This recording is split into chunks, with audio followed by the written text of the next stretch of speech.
This is an excerpt from Peter Ralston's new book, Ending Unnecessary Suffering, coming out in March of 2025. Have you ever been desperate to pee? Then you finally get to a place where you can let go. Ah, what a relief! Joy! Yet the pleasure of peeing is really a relief from the suffering driving you to do it. Can you get that? The thing is, all of life is that way. Consider that life has general and specific forces constantly pressing on you. This creates a form of suffering that is rather constant. You take action to relieve this distress in various ways. When you manage to relieve yourself, it seems like pleasure. But can you see how it relates to the suffering? Pleasure and pain are two sides of the same coin. If you are in distress in some way, relieving this pain feels like pleasure. How many pleasurable experiences and circumstances can you identify that have their root in getting out of suffering? Normally, you don't notice you are constantly breathing.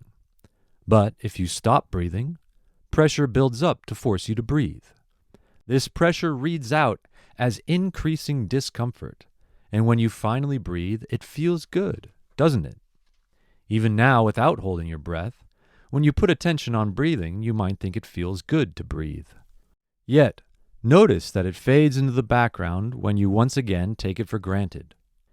Can you find any pleasure that in some way does not relate to suffering? It seems I'm making an argument that pleasure is based on pain. I'm not. The argument is that they are inseparable. But why can't pleasure be the natural state all by itself? Why would it? Life is about survival, not feeling good.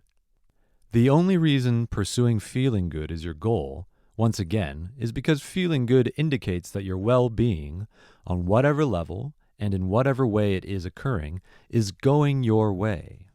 In other words, your interpretation of circumstance or your state of being is that your survival, mental, emotional, physical, is working out. If not, you suffer, and this acts as motivation to attempt to bring your state back to some sort of positive.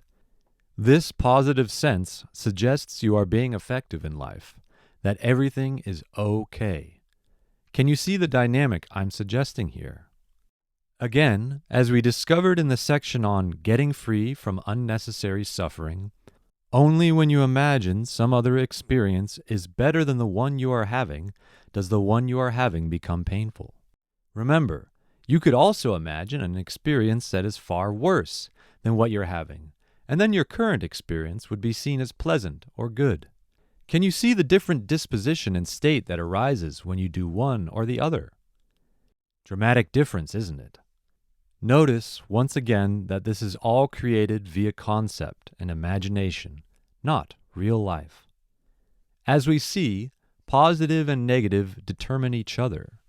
I'd like to make a distinction, however, between something I'll call bliss, just a term I'm using to refer to a different state than normal, and pleasure. Pleasure is about feeling good and positive, and occurs in contrast to suffering or pain. Bliss, on the other hand, is about freedom, freedom from being bound to or dominated by both pain or pleasure. In this way, we might say bliss could be a natural state, and yet is rarely experienced because self-survival, our real commitment, overwhelms our experience with its demands, none of which are freedom. Ending Unnecessary Suffering is coming out in March of 2025. To pre-order now, click the link in the description.